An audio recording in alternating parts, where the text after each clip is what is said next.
Bismillahirrahmanirrahim. Innal hamdalillah nahmaduhu wa nasta'inuhu wa nastaghfiruh wa na'udzu billahi min sururi anfusina wa min sayyiati a'malina. May yahdihillahu fala mudhillalah wa may yudlil falan tajida lahu waliyan mursyida. Asyhadu an la ilaha illallah wahdahu la syarikalah wa asyhadu anna Muhammadan abduhu wa rasuluhu allazi la nabiyya ba'dah. Faqad qala Allahu ta'ala fi kitabihil karim. A'udzu billahi minasyaitonir rajim. Wallazina jahadu fina lanahdiyannahum subulana wa innallaha lama'al muhsinin. Dan orang-orang yang berjihad untuk mengenal lebih dalam tentang kami, kata Allah Subhanahu wa ta'ala, pasti kami akan memberikan hidayah kepadanya. Dan sesungguhnya Allah Subhanahu wa ta'ala senantiasa bersama dengan orang-orang yang punya keinginan untuk berbuat baik. Ini terdapat di dalam surat Al-Ankabut ayat ke-69. Dan ayat ini dulu pada waktu kajian subuh pernah saya bahas juga, cuman pada waktu itu berkaitan dengan jihad ini dikaitkan dengan ma'rifah kepada Allah Subhanahu wa ta'ala. Bagaimana kita bersungguh-sungguh untuk mengenal hakikat Allah Subhanahu wa ta'ala.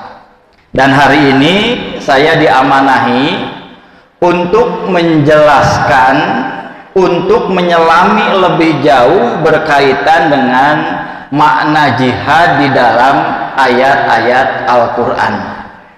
Tentu nanti ada beberapa pendekatan lain.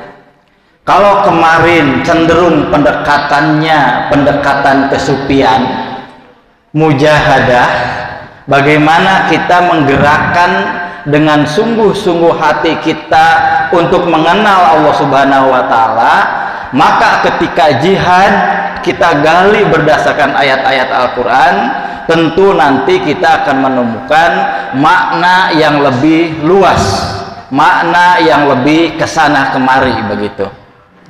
Nah, sebelumnya kalau kita coba renungkan berkaitan dengan pemaknaan jihad kaum muslimin berkaitan dengan ayat-ayat jihad, pada tahap awal ketika makna pada waktu itu yang disebut dengan jihad itu cenderung kepada bagaimana kita mempertahankan diri kita dari serangan para musuh. Kemudian terjadilah perluasan kekuasaan Islam, perluasan kekuatan Islam sampai kemudian mencapai ke daerah-daerah yang lainnya, sehingga kemudian kekuasaan Islam itu lebih luas.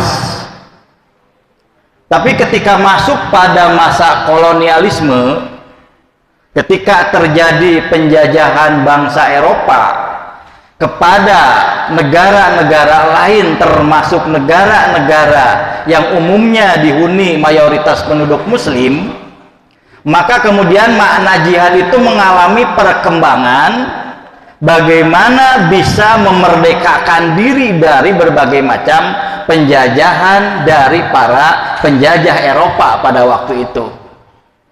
Jadi ada perubahan makna yang sangat luar biasa.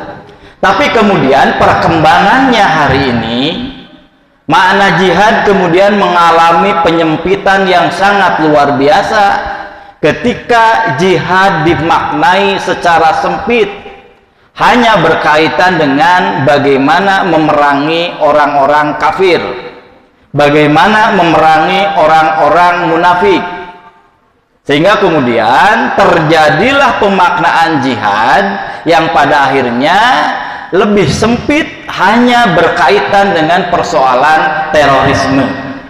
Ini perkembangan berkaitan dengan pemaknaan makna jihad dalam sejarah awal Islam, sejarah pertengahan sampai kemudian hari ini. Tentu pemaknaan yang terakhir berkaitan dengan makna jihad, apalagi kemudian dikaitkan dengan bom bunuh diri, radikalisme dan lain-lain sebagainya, ini disebutkan oleh para ulama termasuk memaknai jihad secara sempit. Maka kemudian ketika ada aktivitas jihadis yang seperti ini, mayoritas para ulama tidak menyetujui model jihad yang seperti ini.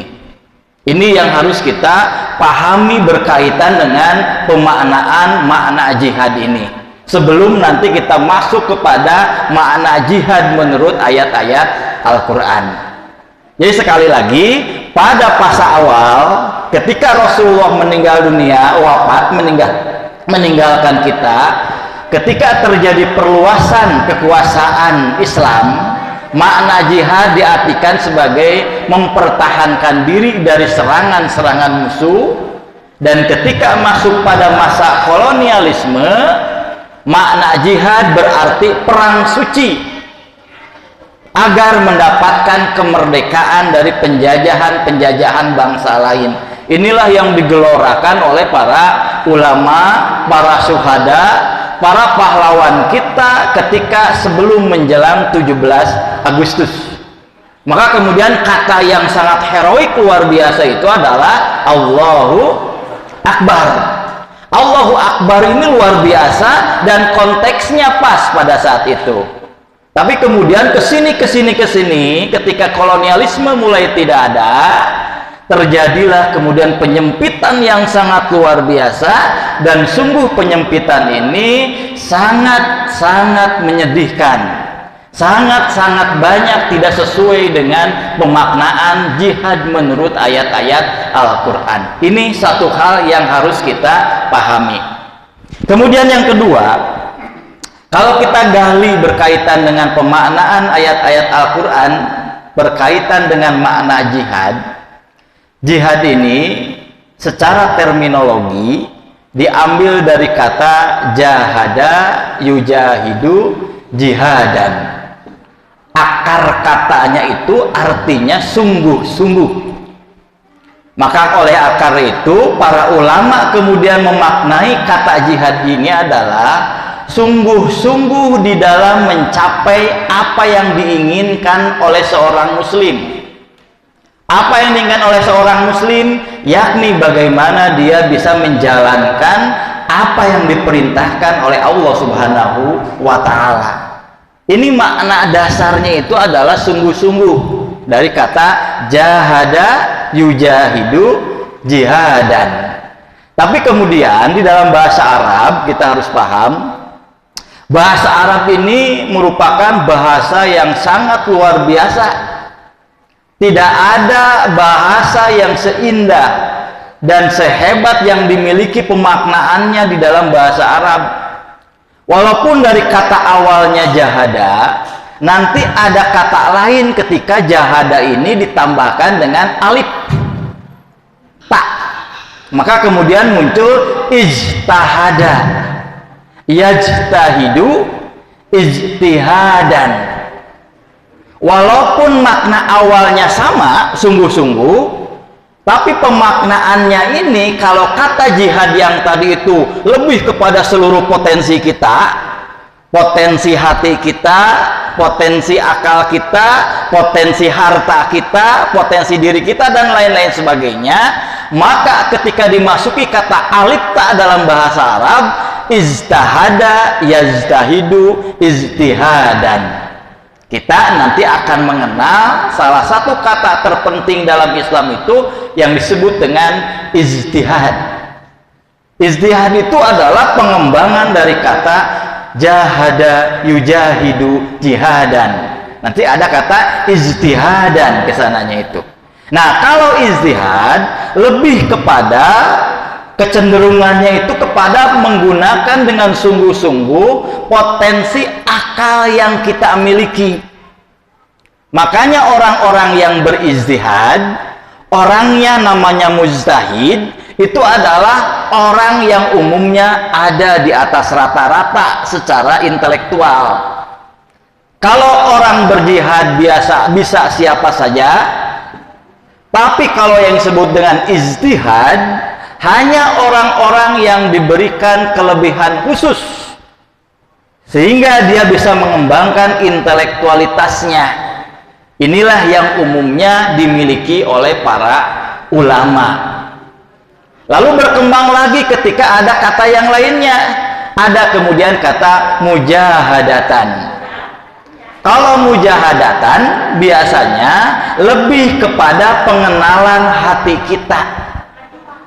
Makanya yang disebut dengan mujahadah biasanya sering menjadi kajian ahli tasawuf, ahli sufi, yang sehari-hari dia itu senantiasa mengembangkan nilai hatinya, mengembangkan hatinya bagaimana agar bisa dekat dengan Allah Subhanahu wa Ta'ala.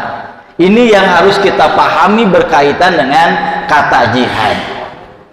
Sementara di dalam ayat Al-Quran sendiri, kalau kita coba gali berkaitan dengan kata jihad ini, kita akan menemukan ada 41 ayat yang menggunakan kata jihad dengan berbagai macam turunan bahasanya.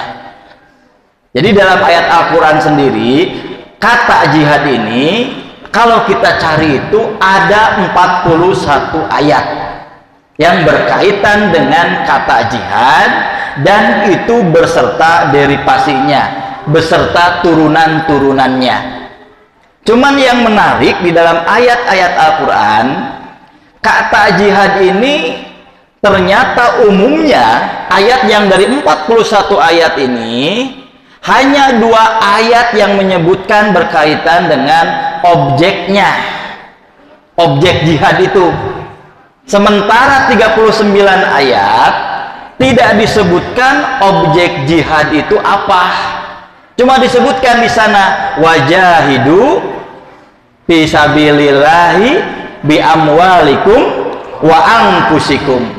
Berjihadlah kamu sekalian dengan hartamu dan dirimu di jalan Allah Subhanahu wa Ta'ala. Cuman hanya 2 ayat di dalam surat surat At-Taubah. Di sana disebutkan ada ya ayuhan nabiyyu jahidil kufar wal munafikina waglud alaihim. Dan ini ada 2 ayat. Yang pertama dalam surat At-Taubah, yang kedua ada dalam surat At-Tahrim kalau salah. Dan redaksinya persis sama.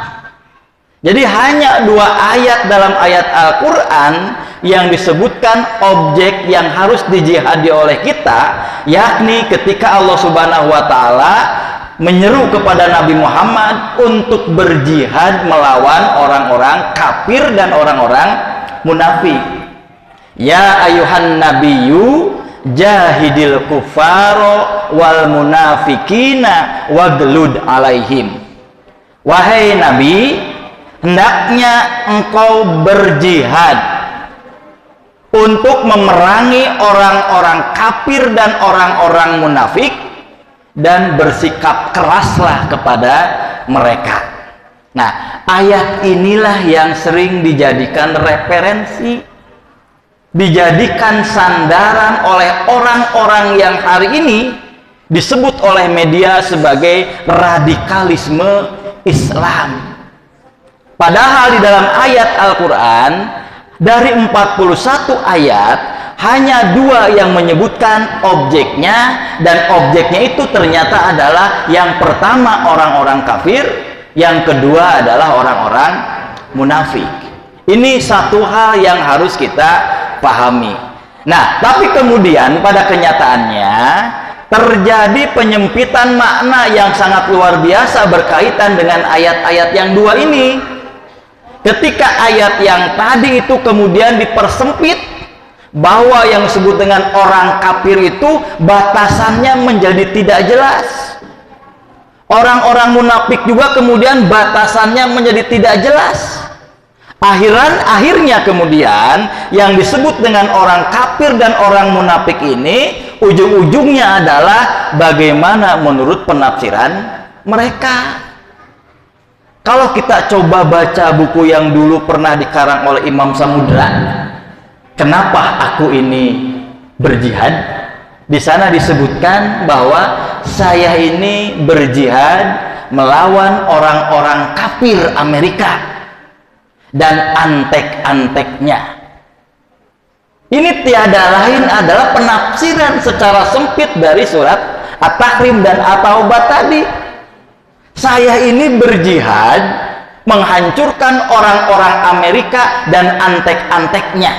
Yang dalam bahasa ayat Al-Quran tadi itu adalah orang-orang kafir dan orang-orang munafik.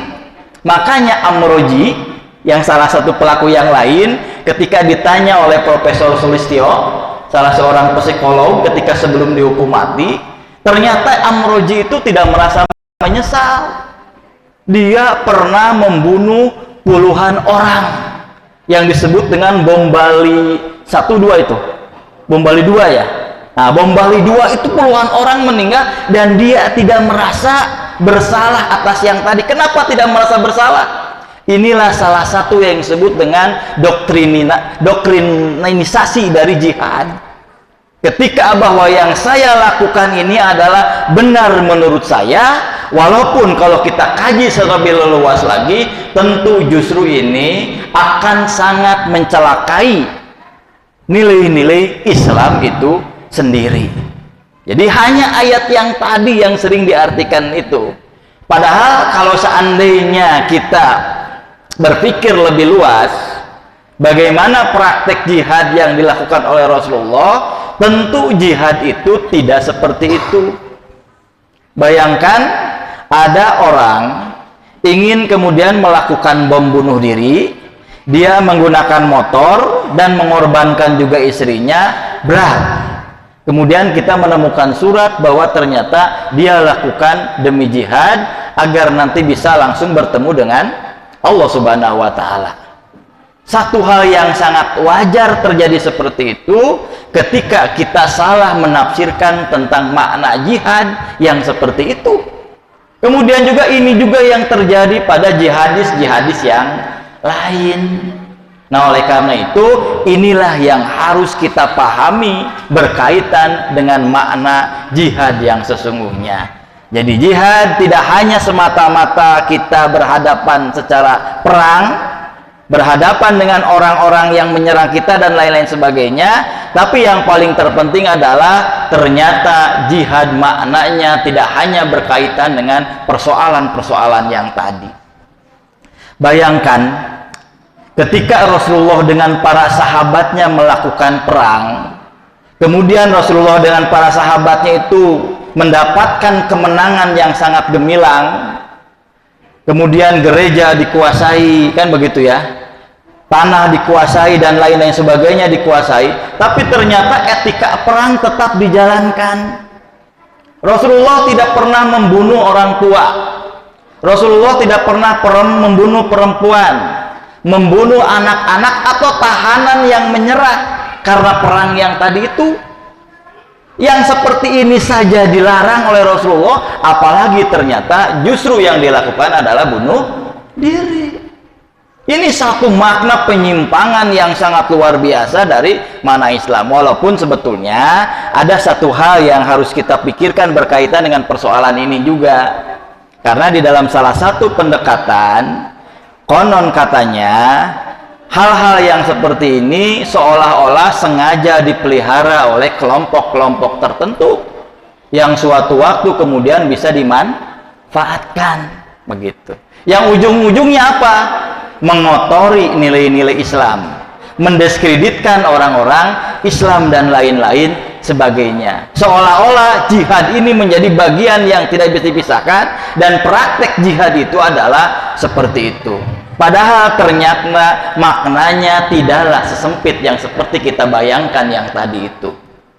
Bahkan di dalam salah satu riwayat disebutkan, ketika Rasulullah berperang dalam perang Badar pada waktu itu, dan ternyata perang Badar ini kan dilaksanakan pada bulan Ramadan, di mana para kaum muslimin, tentara muslim pada waktu itu sedang melaksanakan ibadah saum, ibadah puasa pada saat itu, berhadapan dengan musuh orang-orang kafir yang ternyata bandingannya itu 1 berbanding lebih dari 10.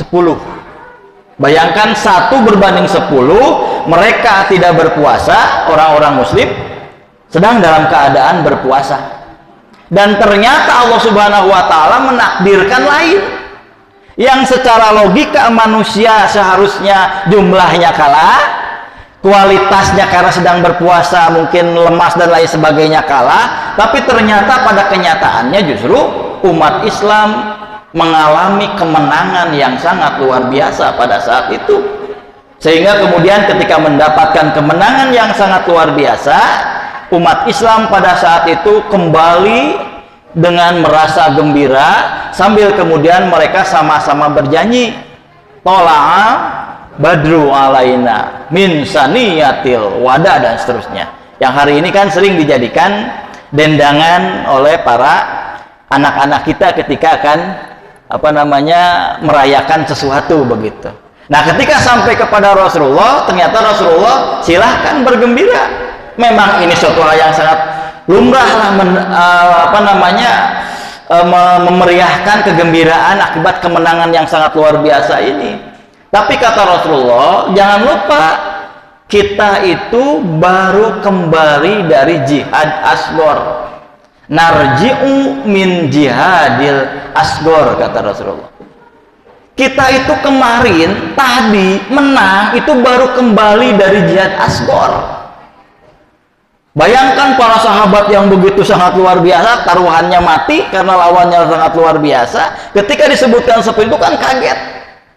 Disangka oleh para sahabat itu adalah jihad yang sangat luar biasa, dan nanti balasannya surga kan, yang disebut dengan para syuhada itu gitu. Tapi kata Rasulullah, nahnu narji'u min jihadil asgor. Kita itu kemarin baru kembali dari jihad asgor. Pertanyaan para sahabat, kalau begitu yang disebut dengan jihad akbar itu apa ya Rasulullah? Rasulullah kemudian menjawab, mayyamlika nafsahu indal godom. Ketika kita mampu menguasai hawa nafsu kita, hawa amarah kita ketika sedang dalam keadaan yang sangat marah membuncah, itulah yang disebut dengan jihad akbar, kata Rasulullah. Jadi kalau seandainya para jihadis yang memaknai jihad dalam arti sempit yang tadi mau meneropong, mau mengkaji berkaitan dengan ayat-ayat yang lain, berkaitan dengan praktek Rasulullah dan lain-lain sebagainya, termasuk berkaitan dengan hadis yang tadi itu, tentu nanti akan berpikir sebaliknya, bahwa ternyata belum tentu apa yang dilakukan sebagai jihad ini itu adalah jihad yang sangat luar biasa. Kata Rasulullah, jihad yang sebenar-benarnya saja, berperang menawar orang-orang kafir dan munafik aja disebut sebagai jihad asghar, apalagi yang seperti ini. Banyak dipertanyakan, bom bunuh diri. Dalam Islam itu kalau kita coba cari berkaitan dengan nilai-nilai akhlakul karimah, jangankan melakukan bom bunuh diri yang melibatkan orang lain, bunuh diri saja oleh para fuqaha disebut sebagai hukumnya haram. Dia tidak akan mendapatkan bau surga sama sekali. Jangankan bunuh diri, kita secara sengaja kemudian menyakiti salah satu tubuh kita, kemudian berdarah, itu juga hukumnya adalah haram. Ini jangan lupa, harus sampai seperti itu pemahaman berkaitan dengan persoalan jihad. Jadi sekali lagi, kalau kita coba gali berkaitan pemaknaan ayat-ayat Al-Quran tentang jihad, ternyata memang ada yang disebut dengan jihad perang itu. Tapi jihad perang itu berlaku sangat kondisional dan ada etikanya. Tapi justru jihad yang berkaitan dengan jihadun nafsi, ini ayat-ayatnya banyak. Ayat-ayatnya menyebar di mana-mana. Dan jihad yang seperti inilah yang salah satunya didefinisikan oleh Rasulullah, mayamlika nafsahu indal godob. Ketika berkaitan dengan bagaimana kebiasaan kita membangun karakter agar tidak biasa untuk marah, mayamlika nafsahu indal godob. Salah satunya dalam konsep Islam itu dilatih melalui ibadah Ramadan sekarang ini. Jadi yang disebut dengan ibadah Ramadan, kalau kita coba renungkan, Ramadan itu, puasa itu tiada lain adalah al-imsaku mim mahbubatin nafsi. Bagaimana kita dibiasakan untuk menahan diri dari apa yang disenangi oleh jiwa kita, min aklin wasurbin wajimain, dari makan, minum, dan kemudian melakukan jima pada waktu siang. Kesananya itu ujung-ujungnya adalah bagaimana kita dibiasakan menahan diri dari hawa nafsu dan amarah. Maka Rasulullah dan para sahabat banyak mengajarkan ketika kita sedang melaksanakan ibadah puasa itu. Ada yang ngajak berantem, ada yang menghina kita, ada yang mencerta kita, memaki kita, mayamlika nafsahu indal godob. Dia mampu menahan diri dari untuk membalikan lagi memarahi dia. Makanya kemudian ketika ada orang yang seperti itu, kita dilatih untuk oleh Rasulullah, ini shaimun, mohon maaf, saya ini sedang melaksanakan puasa. Tapi bukan berarti nanti maghrib dah, bukan begitu. Jangan kemudian diartikan nanti sudah maghrib ayo kita duel, bukan begitu. Inilah latihan-latihan moral yang diberikan, yang dikonsepsi oleh Allah Subhanahu wa Ta'ala melalui ibadah saum Ramadan. Kembali, ini adalah jihad juga. Bagaimana kita mentraining diri kita agar kita terbiasa untuk bisa menahan hawa nafsu dan amarah kita, padahal itu sudah membucak di dalam pikiran dan hati kita. Inilah sesungguhnya makna jihad yang ada di dalam ayat-ayat Al-Quran dan Al-Hadis.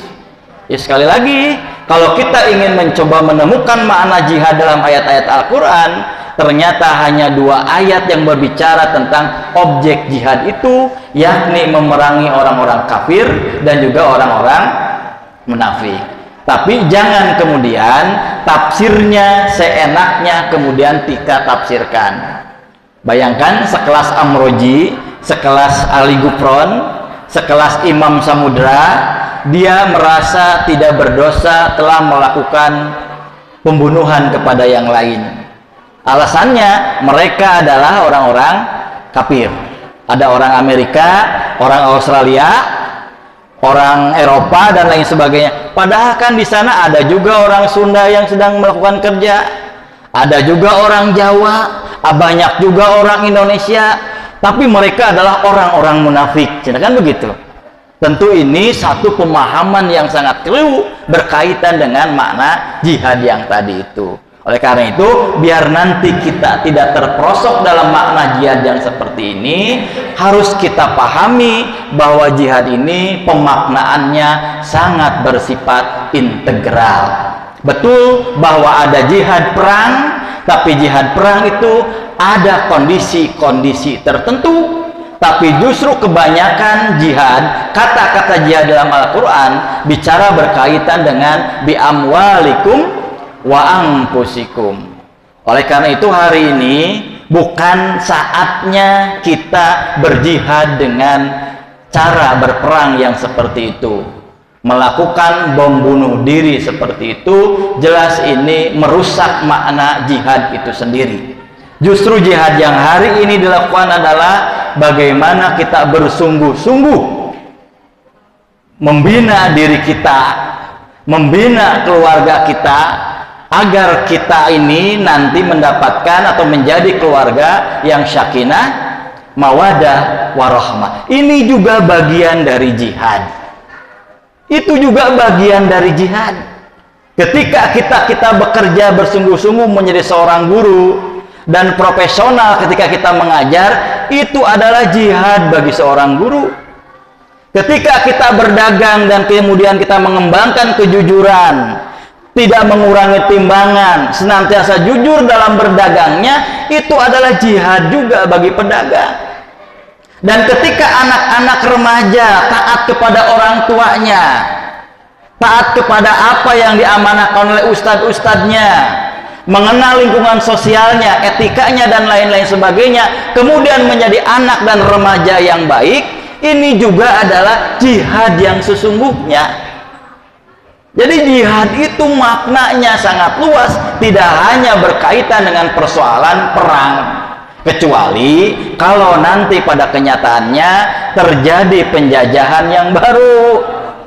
Kalau ada penjajahan fisik seperti yang terjadi pasca kolonialisme, saya yakin para ulama-ulama Islam, para ahli-ahli keagamaan Islam akan menyerukan perang jihad kembali dalam arti bersungguh-sungguh untuk memerdekakan diri dari penjajahan orang lain. Tapi hari ini bukan seperti itu maknanya. Jadi jihad ini bisa ada pada lapangan apapun, termasuk misalnya ketika kita berjihad mengentaskan nilai-nilai kemiskinan, mengentaskan nilai-nilai kebodohan dan lain-lain sebagainya. Ini bagian dari jihad kita ketika ternyata kita melaksanakannya dengan kesungguh-sungguhan yang sangat luar biasa. Inilah sesungguhnya makna jihad yang diinginkan oleh Allah Subhanahu wa taala. Maka kembali pada surat Al-Ankabut, wallazina jahadu fina lanahdiyannahum subulana.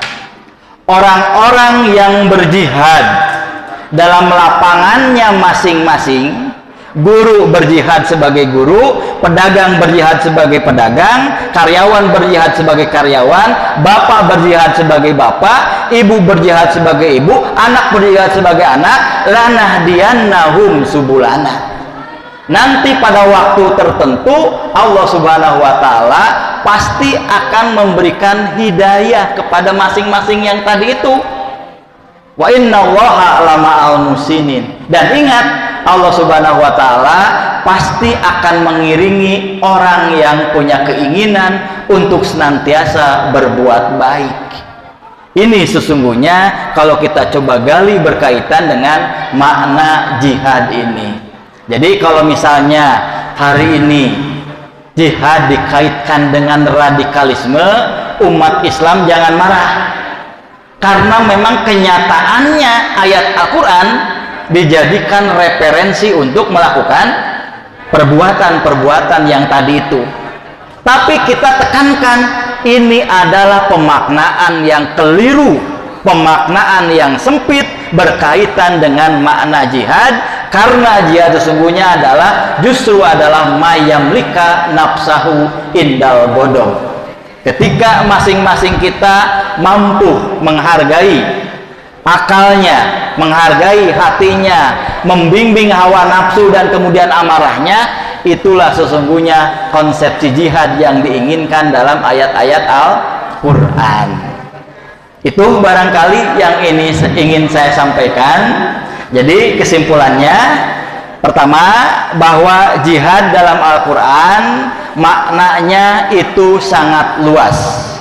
Apakah nanti jihad berkaitan dengan perang? Ada, tapi ada etika tersendiri berkaitan dengan persoalan yang tadi.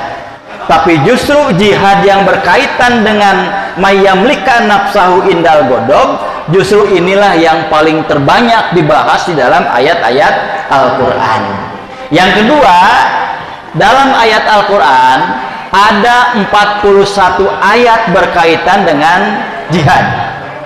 Nah, 41 ayat ini silakan dibaca oleh kita. Tidak ada satupun justru berkaitan dengan hal-hal yang hari ini banyak dibicarakan. Yang ketiga, ada yang disebut dengan ijtihad. Yang disebut dengan ijtihad itu adalah mereka yang memiliki kelebihan intelektual, Ada lagi yang terakhir berkaitan dengan muzahadah, berkaitan dengan ma'rifah kepada Allah Subhanahu wa Ta'ala. Ini barangkali yang ingin saya sampaikan, karena sepertinya sudah